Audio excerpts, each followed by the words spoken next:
For decades, Nigeria has relied on imports to meet fuel demand, spending about $15 billion annually, and the coming on board of local refineries across the country has brought down the price of petrol. An economist and energy analyst, Mr. Kelvin Emmanuel, is urging government to partner host communities and other relevant stakeholders in the protection of the nation's crude oil pipeline to curb vandalism and boost oil production output. Mr. Kelvin said this when he featured on our flagship business program, Business Nigeria.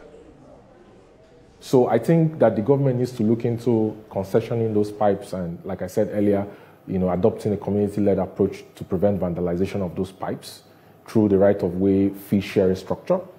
In 2025, depending on how the price of crude and the obedience to domestic crude supply obligations in sections 109 of the PIA and the exchange rate goes, we might see fluctuations in the price. But Nigerians need to, get used to the reality that PMS price in any deregulated part of the world, the regulated markets in the world, is not static.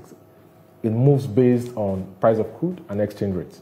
Okay, we need to get into that reality that the static price that the government has created inefficiencies and led to serious losses of revenues to the government and instability and distortions in the markets, and that petrol prices are not to be static. But I'm optimistic that in the future, as the markets become more mature in the midstream and as the government begins to comply with domestic crude supply obligations in sections 109 of the PIA, that Nigerians might see lower petrol prices.